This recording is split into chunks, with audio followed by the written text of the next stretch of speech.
Muito boa tarde, meus queridinhos. Eu sou o professor Afonso de História. Hoje é dia 9 de outubro, sexta-feira, e nós estamos oficialmente iniciando o segundo semestre. Então, a gente tem que começar hoje com alguma série de avisos aí, e eu vou chamar eles de avisos terroristas, beleza? Porque você precisa ficar atento a eles, porque é de aterrorizar mesmo. Preste atenção na data que eu falei. 9 de outubro, irmão. Boa tarde, Bianca. Seja bem-vinda.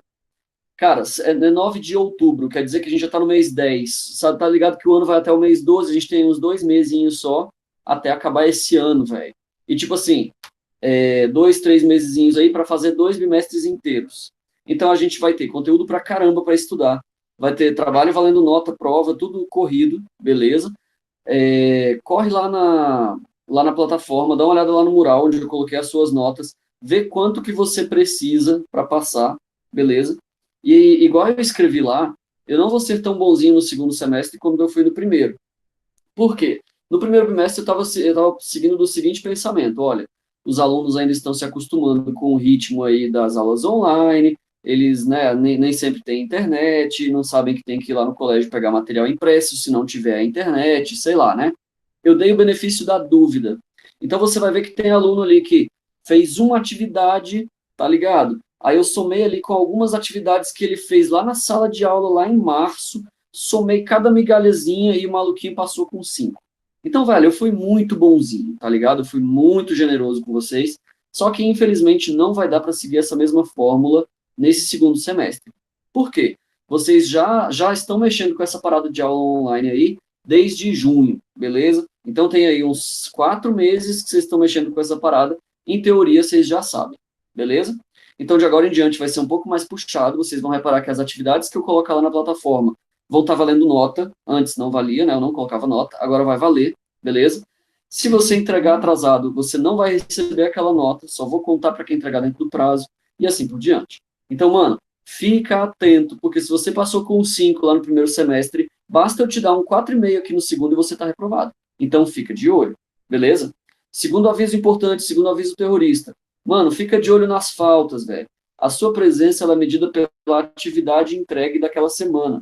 Então, quando eu vou fechar o bimestre, se você não fez as atividades, apesar de estar logado lá na plataforma, sei lá, apesar de estar assistindo minhas aulas aqui no YouTube, não sei, se você não está entregando as atividades, você está levando falta. Então, tem nego que está com 8 na média lá, porque fez um monte de atividade lá e pá, mas está entregando as atividades tudo atrasado. E aí tem 15 faltas, 19 faltas. Vocês se ligam que 25% de falta você reprova, beleza? Então, faz as atividades na época certa, entrega lá na plataforma. Se você faz atividade impressa, pelo material impresso, entrega na data correta lá no colégio, beleza? Não dá mole com isso, galera. Falando sério aí, porque você pode reprovar por uma bobagem por causa de uma bosta de uma aula online aí, que, tipo, é fácil de administrar, beleza? Então não caia nesse erro. Ok, como eu disse, hoje é sexta-feira, a gente vai dar uma revisada na aula de hoje, em tudo que a gente estudou, em tudo mesmo, desde lá no iniciozinho, só para passar corrido aqui, te colocar de volta no ritmo, a gente vai ver o que a gente está estudando esse ano, beleza? E na semana que vem, a gente começa já com conteúdo novo, a ditadura militar de 64, que foi onde a gente parou lá antes da semana temática, que foi meio que o recesso. Belezinha? Então, eu estou chamando hoje de a grande revisão. E se enquanto eu estiver falando aí, boa tarde, João Lucas, seja bem-vindo. Se enquanto eu estiver falando aí, alguma coisa não ficar claro, ou eu estiver indo rápido demais, ou se você tiver esquecido da parada, pode mandar sua pergunta aí, que eu vou te responder. Falou? Tranquilidade. Então, o que que a gente já estudou? O que que nós já estudamos esse ano? Boa tarde, Cauã, seja bem-vindo. O que que a gente já estudou desde o início do ano? Bom, no nono ano, a gente estuda o século XX. Basicamente é isso. E se você comparar períodos de tempo com o que você estuda em outros anos, o nono ano só estuda um período de 100 anos em história. Parece pouca coisa. Por exemplo, lá no sexto ano, você estuda a Antiguidade. Você vai estudar todo o Império Romano, que durou 1000 anos. Você vai estudar a Grécia, que teve uma idade de vários séculos aí também de existência. Enquanto que no nono ano a gente só estuda um século, só 100 anos. Que sorte, né? É só um períodozinho pequeno. O problema é que o século XX ele foi o século com o maior número de conflitos de toda a nossa história. Só no século XX nós tivemos 2 guerras mundiais, coisas que eram inéditas até então. uma guerra onde todos os países do mundo eram afetados de alguma forma. Então, o século XX é muito difícil de estudar. Ele é um século muito complicado, ele é muito cheio de detalhes, muito cheio de coisas. E é por isso que durante todo o nono ano, a gente só estuda esse período, de 1900 até 2000, 2020, mais ou menos. Belezinha? Então, o mundo moderno onde a gente vive hoje, ele é fruto desse século XX. Beleza? Tudo que você olha ao redor aí, tudo que a sociedade em que você vive e tudo mais, ela nasceu nos últimos 100 anos. O mundo, há 200 anos atrás, era completamente diferente do que você observa hoje em dia. Beleza? Então, nós somos filhos do nosso século passado, de tão importante que ele foi. Não quer dizer que outros séculos não tenham importância. Por exemplo, a nossa filosofia ainda é grega, e isso tem mais de 2000 anos de idade. Mas o século XX, ele definiu, por exemplo, as roupas que você usa, a língua que alguns países falam, situações políticas de diversos continentes e assim por diante. Tranquilo? Então é por isso que a gente tem que estudar ele com tanta atenção. Muito bem. Lá no início, então, nós estudamos em 1900 o Brasil recém-nascido. Né? Eu falei para vocês sobre a proclamação da República. E o que a gente tem que lembrar da proclamação da República é que ela foi uma grande traição. Esse carinha da foto do meio aí se chama Marechal Deodoro da Fonseca. Ele era amigo íntimo do cara da foto da esquerda, que era o nosso imperador Dom Pedro II, e ele o traiu. Ele deu um golpe de Estado, juntou as forças armadas e derrubou o império. Expulsou a família imperial do Brasil para Portugal, e aí instaurou uma república no Brasil. Nessa república, que nós chamamos de República Velha ou República Oligárquica, só mandava quem tinha dinheiro, ou seja, os grandes fazendeiros e produtores de café. Tranquilo? Ok, principalmente estados de São Paulo e Minas Gerais é que mandavam no Brasil durante esse tempo, e a Europa nacionalista foi a segunda coisa que a gente estudou esse ano. Vocês estão vendo a foto do carinha ali, esse é o czar Nicolau II, a gente estudou lá uma aula inteira sobre o Império da Rússia, e nós vimos que a principal característica do início do século na Europa, que era o centro do mundo durante esse tempo, era as ideias nacionalistas, as disputas por primazia, por superioridade em termos de etnia, em termos de origens nacionais, origens sociais, beleza? Então, o inglês achava que era melhor do que o irlandês, e aí o irlandês achava que era melhor do que o alemão, por sua vez, se achava muito superior ao italiano. Essa era a ideia corrente que fazia as pessoas se apaixonarem pelas suas nações, pelos seus países, beleza? Elas tinham um amor incondicional por suas pátrias, não é? E esses países, essas pátrias, eles tinham diversas colônias na África e na Ásia. Eles tinham domínio sobre outros países subdesenvolvidos. Então, já não era mais o caso do Brasil, que era independente há mais tempo, mas países como a Indochina, lá no sul da China, perto da Índia, a própria Índia, que era uma colônia da Inglaterra, esses países asiáticos e também africanos, eles eram colonizados por países europeus. Então, é bastante comum você observar hoje em dia, por exemplo, um país no meio da África, tipo o Congo, onde se fala a língua da Bélgica, o belga, beleza? Isso se deve aí ao colonialismo, tranquilo? Daí que essas rivalidades eram comuns. Um país tinha uma colônia muito rica lá na África, outro país ficava com inveja, invadia a colônia do cara, eles se envolviam numa guerra colonial ali e tal. E o século XX era cheio de conflitos por causa disso, por causa dessas disputas, principalmente por riquezas. Tranquilo? E aí, no meio dessas disputas, começaram a surgir conflitos que escalavam mais do que o normal. Eu expliquei para vocês sobre a Mão Negra, que era uma organização terrorista da Sérvia, que organizou um atentado terrorista. Teve um carinha lá que invadiu uma passeata, invadiu um evento político lá, e deu um tiro no príncipe herdeiro do trono do Império Austro-Húngaro, países que hoje ainda existem, a Áustria e a Hungria. Ele matou o príncipe Francisco Ferdinando, o arquiduque, e aí, por causa disso, vários países começaram a declarar guerra uns aos outros por causa das políticas de aliança. E apesar de viver uma bela época de artes, de ciências, de desenvolvimento tecnológico, o mundo acabou entrando na Primeira Guerra Mundial. Então, é uma dicotomia muito importante que você precisa ter em mente do século XX, que são essas duas coisas acontecendo ao mesmo tempo.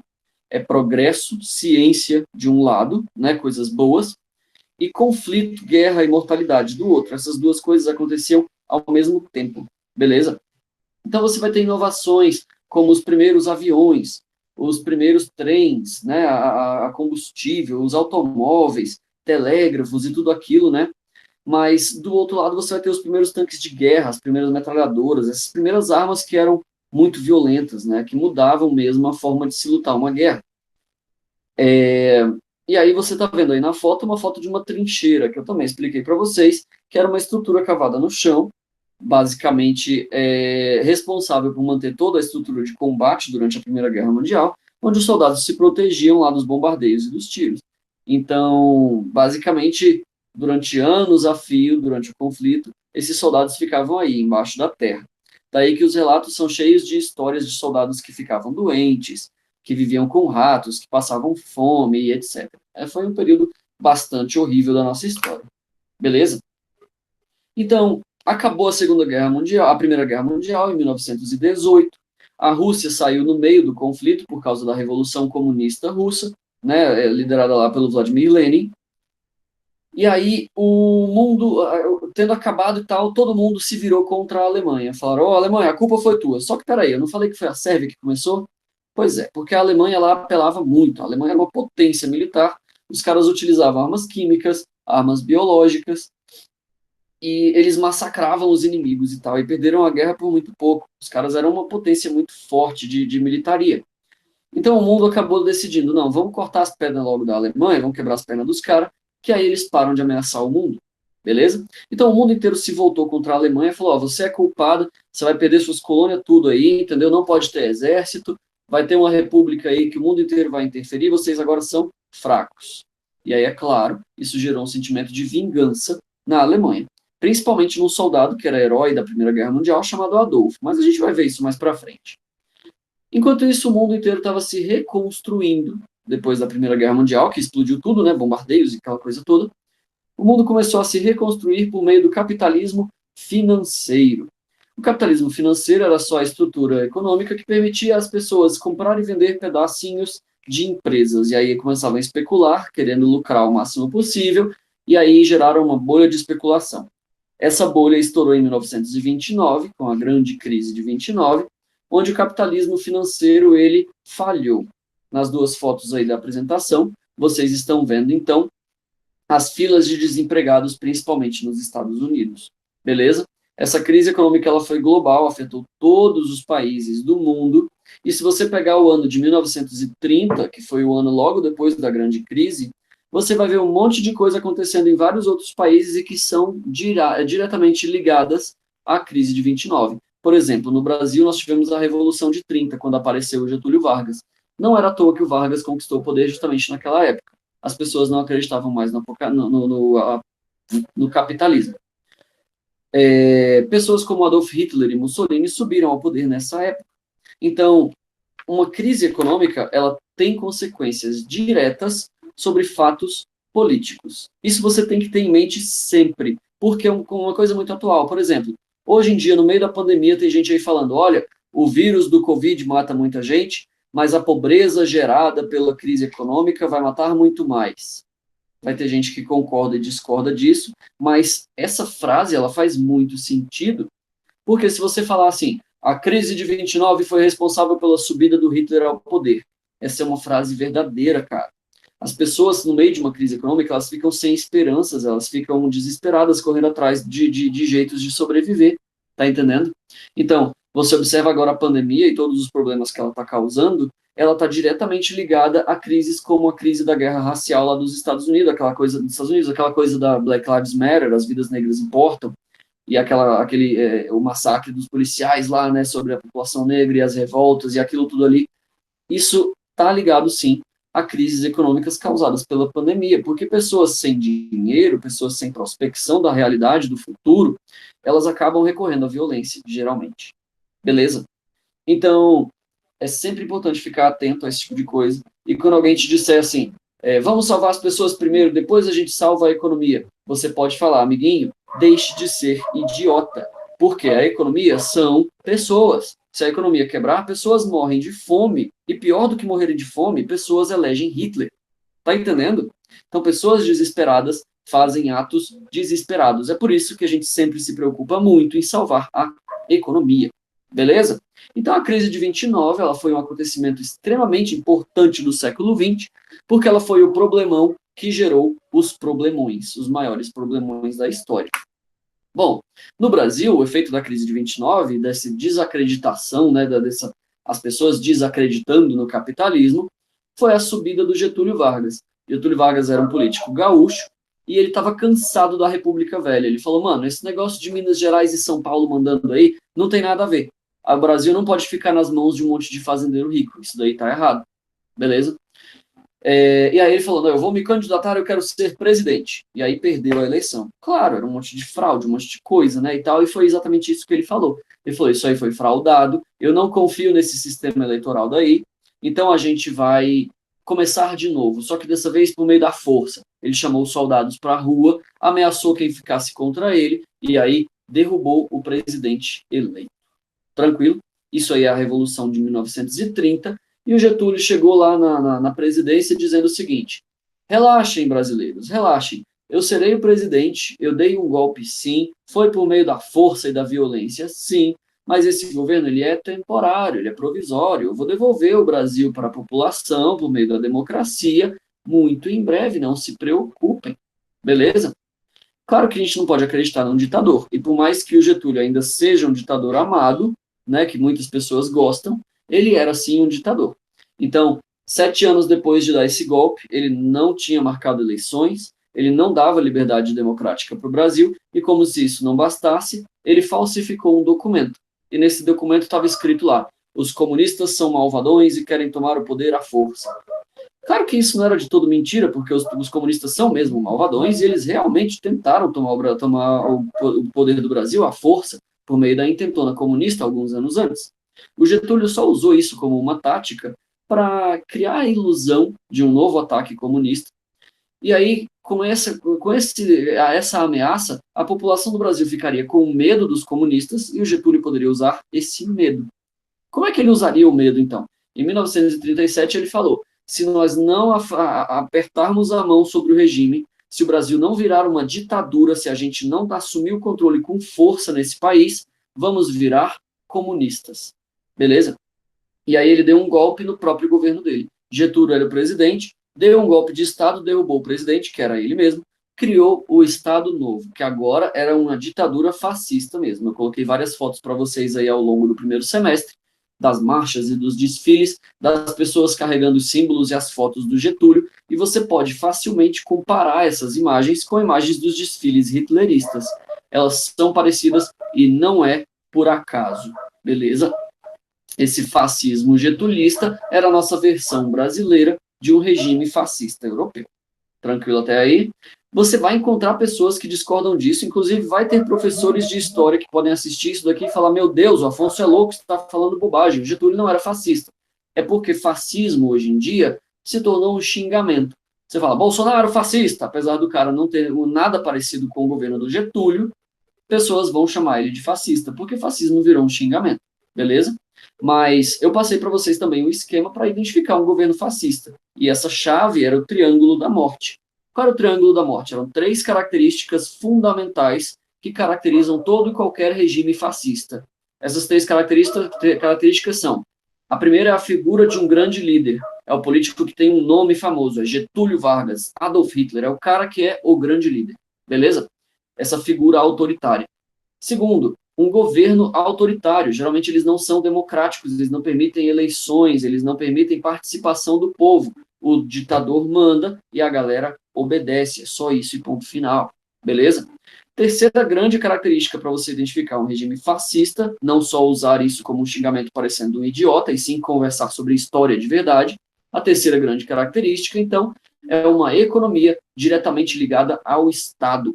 O Benito Mussolini, o criador do fascismo italiano, ele dizia, tudo pelo Estado, tudo para o Estado e nada fora do Estado. Então o governo ele vai estar no centro de tudo. Eu quero abrir uma padaria, o governo vai ter que participar. Ah, mas eu decidi virar um mega empresário, vou criar uma indústria. O governo vai ter que participar, não importa o que seja. O governo ele é totalitário em um fascismo, ele vai entrar em todas as camadas. Tá entendendo? Então essas 3 características são a chave para identificar qualquer regime fascista. E se você usar essas 3 características, você vai poder argumentar com seus amiguinhos idiotas que dizem, por exemplo, o Donald Trump é um fascista. Cala a boca, imbecil. Todas as características do governo do Trump não tem nada a ver com o governo fascista, começando pelas eleições que são liberadas, pela participação do povo. O cara pode ser um idiota, pode ter uma visão política à direita, mas isso não quer dizer que ele seja fascista, pelo amor de Deus. Belezinha? Então, continuando. Esse fascismo, ele não era presente só no Brasil, igual eu estou falando, né? Ele estava presente em toda a Europa, em todo o mundo, basicamente. Até no Japão você tinha governos fascistas, beleza? E com essa sensação de que o capitalismo e a liberdade e o liberalismo não funcionavam, que tinham falhado, os europeus começaram a eleger políticos cada vez mais autoritários. Professor, eleger, quer dizer que o Hitler foi eleito? Sim, meu amiguinho, o Hitler criou um partido, ele elegeu deputados, ele se candidatava e ele participava de eleições, foi assim que ele começou, beleza? A gente tende a pensar no Hitler como um cara que foi lá com uma arma na mão e virou presidente, mas não foi assim. O cara era muito mais inteligente do que isso, beleza? Ele foi sendo eleito, ele foi sendo promovido, e aí quando ele se tornou chanceler, ele usou um atentado terrorista, que foi o incêndio do Reichstag, para se tornar o Führer da Alemanha. Então, o fascista, ele é inteligente, ele não é um brutamontes imbecil, tá entendendo? Ele é um cara que ele vai usar tática, ele vai subindo na política, depois ele dá um golpe, ele falsifica um documento, ele usa táticas diferentes para acumular o máximo possível de poder. Isso é um fascista, beleza? E aí, na Alemanha surgiu Adolf Hitler, que eu estou descrevendo a carreira dele aí agora. Ele era um herói da Primeira Guerra Mundial e também um político radical. Na Itália tinha um carecão chamado Benito Mussolini, que ele marchava lá sobre Roma, organizava as pessoas todas vestidas de preto e marchando juntinhas e tal. E aí, desse jeito, ele dominou a política da Itália, beleza?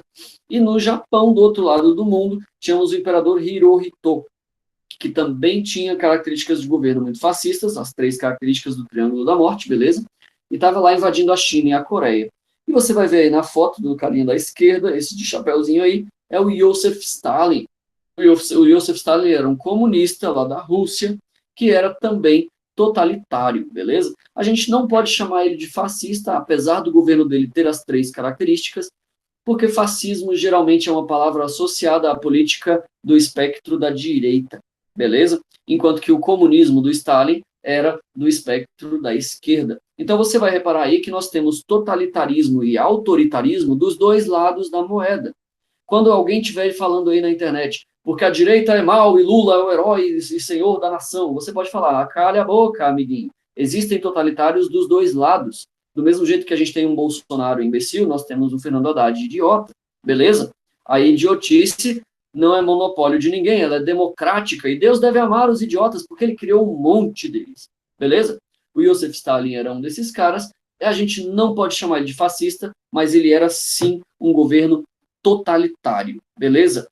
Figura autoritária, o nome do grande líder lá e tudo mais, um governo extremamente autoritário e uma economia totalmente ligada ao Estado, beleza? Ele tinha as 3 características de um governo totalitário, só não pode chamar de fascista. Fechado até aí? Ok. Isso tudo é conteúdo antigo que a gente já estudou, é por isso que eu estou falando tão rápido, tá bom? Isso é a mega revisão. Belezinha? Bom, e aí surgindo essas figuras autoritárias, totalitárias, é natural que surgisse, que começasse a Segunda Guerra Mundial. Então, a gente diz, inclusive, em história que a Primeira e a Segunda Guerra Mundial foram a mesma coisa, só que com um intervalo entre elas, beleza? O Hitler tinha lutado na Primeira Guerra, inclusive aquele bigodinho dele era cortado para caber na máscara de gás, ele usava um bigode grande antes, ele cortou o bigode para caber na máscara, beleza? E nunca mais tirou o bigode, porque virou a característica principal dele e tal. E esse conflito, a Segunda Guerra Mundial, foi o conflito mais famoso e mais comentado da nossa história. Inclusive, qualquer discussão que você observar que envolva política, as pessoas vão falar o nome do Hitler. Essa é a regra de Godwin, que o pessoal chama, beleza? É o argumento ad Hitlerum. Todo mundo de quem eu não gosto é Hitler. Sempre que você estiver conversando com alguém sobre política, alguém vai falar de Hitler, beleza? Porque a Segunda Guerra Mundial foi o conflito mais importante de toda a nossa história.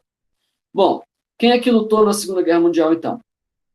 Os países totalitários de um lado, principalmente liderados pela Alemanha nazista, né, o eixo do mal, como a gente costuma chamar, que era a Alemanha nazista, a Itália fascista e o Japão do Hirohito.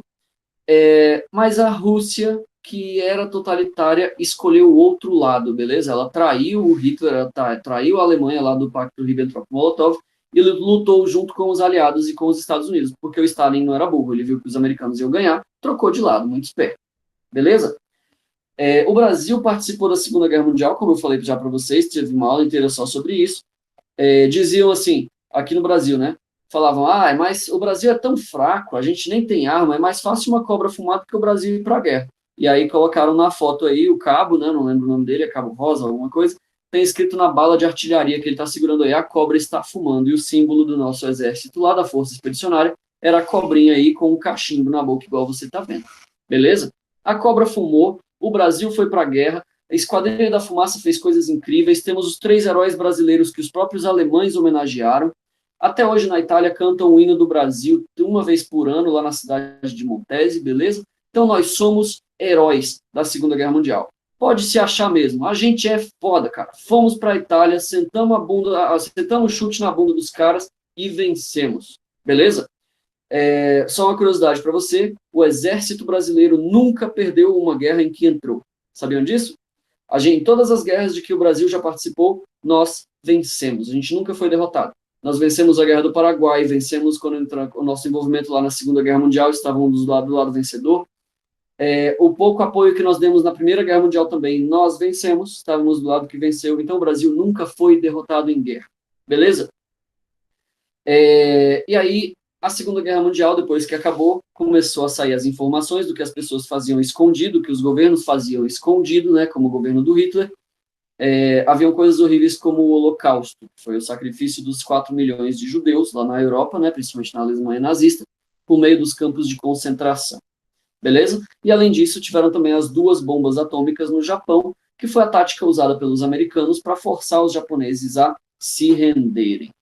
Muito bem. Então, acabou a Segunda Guerra Mundial, Hitler se suicidou, acabou o fascismo, acabou essa parada toda. E no Brasil, cara? Eu não falei que o Getúlio era o nosso Hitler? E aí? Não fazia sentido, então, a gente lutar contra os fascistas lá na Europa e manter um governo fascista aqui no Brasil? Então, depois da Guerra de 45, quando a guerra acabou, os soldados, as Forças Armadas, Exército, Marinha, Aeronáutica, se reuniram, deram um golpe de Estado, de novo. Vocês veem que isso acontece o tempo inteiro no Brasil, né? O Brasil tem milhares de golpes de Estado aí na história, né?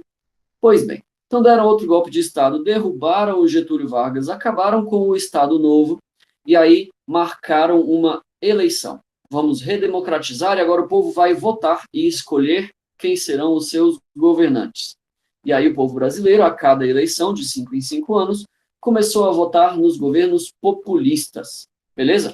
Esses governos populistas, o que eles eram? Eu coloquei na foto anterior aí fotos do Getúlio, ele criou a Petrobras, ele com a mão preta de petróleo aí, e o Juscelino Kubitschek, que foi o cara que criou Brasília, ele construiu Brasília. Então vocês estão vendo que eles têm táticas aí de criar coisas grandes para fazer as pessoas se apaixonarem por eles. Beleza?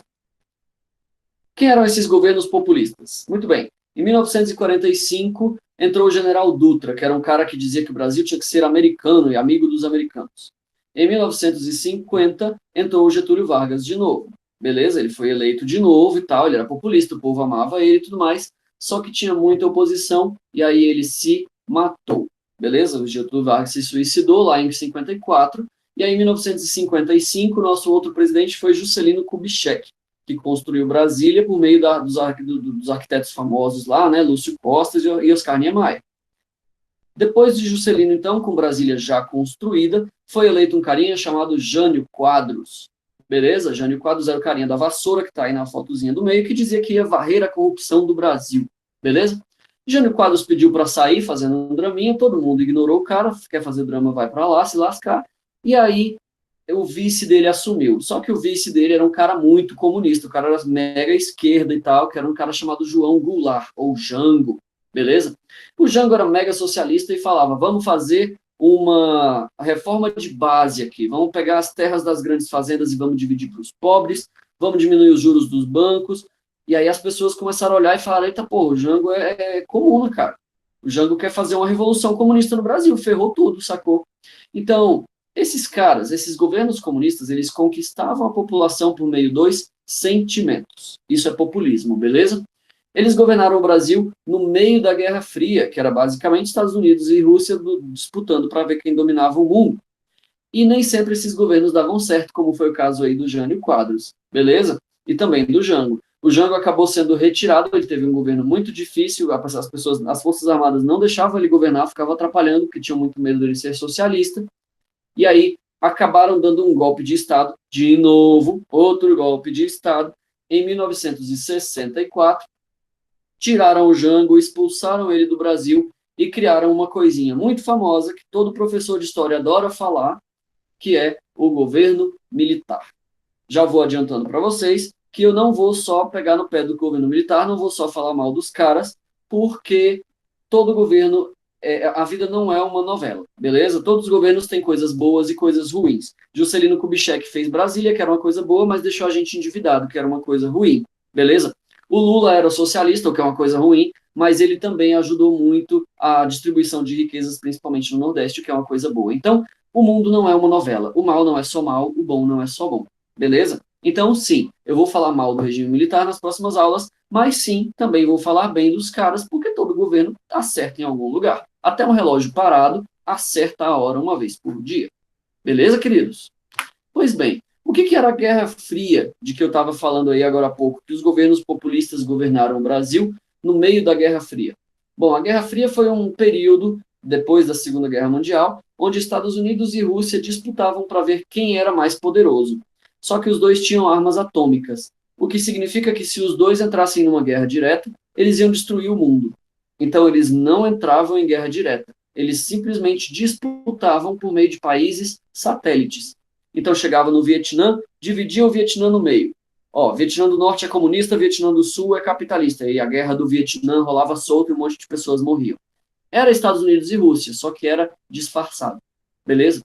Aí ia na Coreia, divide a Coreia no meio. Coreia do Norte é comunista, Coreia do Sul é capitalista. É Estados Unidos e Rússia lutando de novo, só que de novo é disfarçado. Beleza? E aí, Revolução Comunista em Cuba. Os cubanos querem virar comunista. É só porque os cubanos eram comuna mesmo? Claro que não. A Rússia ajudou Cuba a virar comunista porque era no quintal dos Estados Unidos, eles queriam pressionar os Estados Unidos.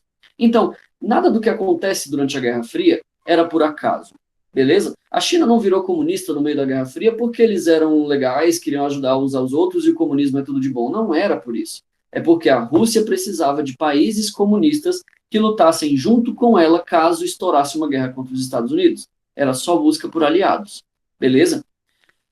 Muito bem. Então, esses governos do Brasil, alguns eram de esquerda, como o Jango, outros eram de direita, como o Dutra. Às vezes a gente se aproximava dos Estados Unidos, às vezes a gente se aproximava da Rússia, mas o fato principal é que todo mundo estava com medo.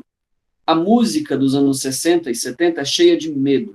A cultura, o teatro, os filmes, ela sempre fala de medo, de falta de esperança, porque o mundo vai acabar, a bomba atômica, a guerra nuclear. Tem até música brasileira chamada A Rosa de Hiroshima. Eu não lembro de quem é agora, não sei se é do Chico Buarque, mas é uma música em que o cara fala do cogumelo, né, daquela forma que faz a explosão, e chamando aquilo ali de uma rosa. É uma beleza destrutiva.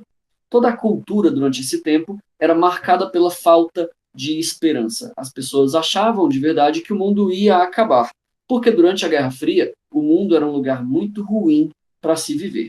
Beleza? Vocês estão vendo aí nas fotos imagens lá do Camboja, das pessoas morrendo de fome enquanto os governos disputavam entre capitalismo e comunismo, enquanto isso os pobres morriam de fome. Beleza? Tem na foto aí do meio o Che Guevara fazendo pose com a pistola. Ele é o herói de muita gente, na minha opinião. Era um grande imbecil. Ele pegava, você é gay em Cuba? Não, gay não luta na Revolução Comunista porque ele é efeminado e fraco. Então bota ele no paredão e dá um tiro no cara só porque ele é gay. Sim, o Che Guevara fazia isso. Beleza? Então se você gosta desse cara, eu sinto muito. Você precisa aprender algumas coisas aí. A terceira foto aí, você vai ver duas crianças do Vietnã, uma carregando a outra nas costas, na frente de um tanque de guerra explodido. Esse tanque de guerra aí, ele está abandonado, beleza? Está destruído, ele foi inutilizado. E as crianças estão aí no meio dos destroços da guerra, beleza? Então, nessa história de que direita é melhor, esquerda é melhor, eu sou melhor do que esse, aquele governo é melhor do que aquele, no meio disso tudo, estão as pessoas pobres morrendo de fome. E é por causa disso que a gente fala que a Guerra Fria foi um período horrível da gente viver nesse mundo, beleza? Então, enquanto esses dois lados dessa moeda ficavam disputando, esquerda e direita, Estados Unidos e Rússia de um lado, a gente era massacrado no meio igual uma roda de moinho, beleza? Ficava uma pedra dura de um lado, uma pedra dura do outro, e a gente ali no meio sendo esmagado. Basicamente é assim que a política funciona. Beleza, queridos? Bom, esse foi todo o conteúdo que a gente estudou desde o início do ano até agora.